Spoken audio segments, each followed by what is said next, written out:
E aí galera, tudo bem com vocês? Aqui é o professor Bruno Oliveira. Hoje nós vamos tratar de um tema muito importante, você já deve ter ouvido essa expressão, a chamada propaganda eleitoral negativa. Já ouviu essa expressão? Você sabe o que significa? Não? Então hoje nós vamos tratar sobre esse assunto.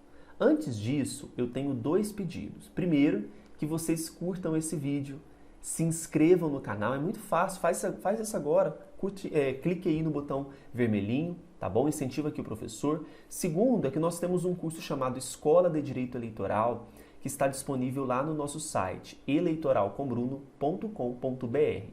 Passa lá e conheça o curso, tá bom?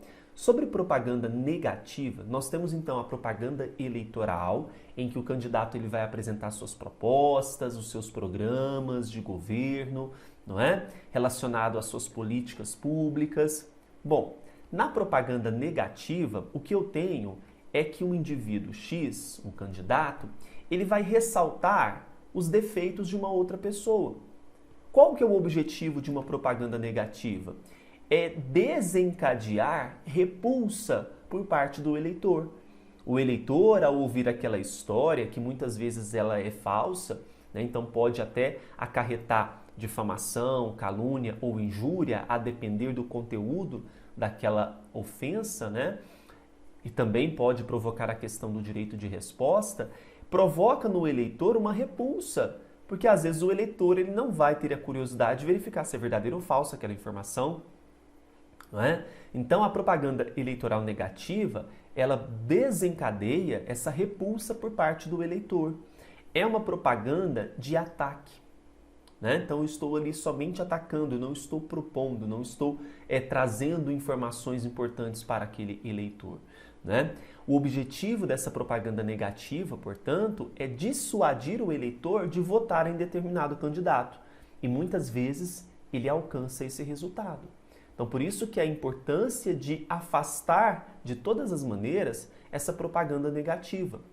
Tem um risco nessa propaganda? Sim, tem o risco de ricochetear isso, né? O efeito bumerangue, ou seja, você promove isso e isso volta contra você. Tem esse risco, né? O risco de você atacar é porque você pode ser atacado.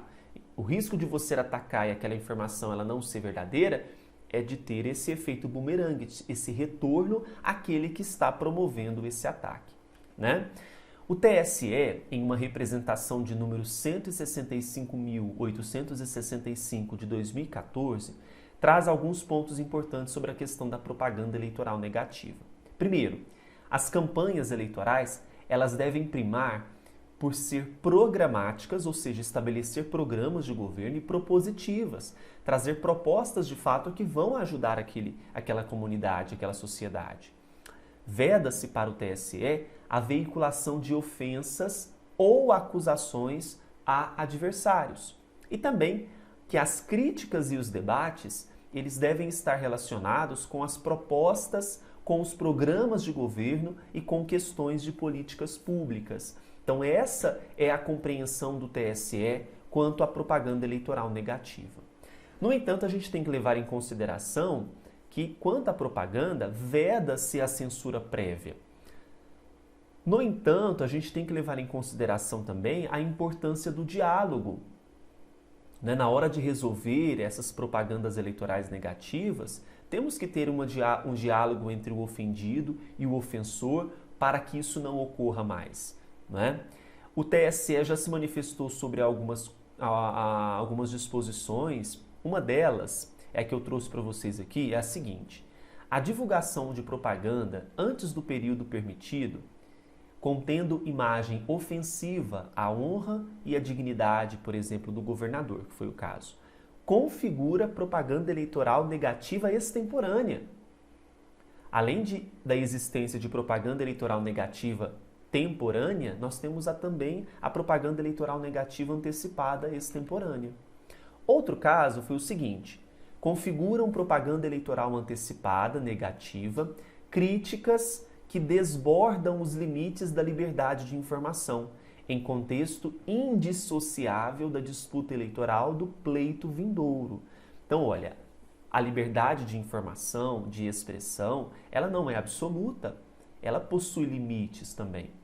É importante que se reconheça esses limites para que nós não tenhamos uma propaganda eleitoral que não seja programática, que não seja propositiva, mas que seja meramente negativa através de críticas, de desabonos em relação a um terceiro candidato, por exemplo. Tá certo? Então, é isso que eu tenho para trazer para vocês sobre propaganda eleitoral negativa. Comente aí algum ponto que você gostaria que eu produzisse em outros vídeos, ficarei muito feliz. Tá bom? Um grande abraço e até o próximo.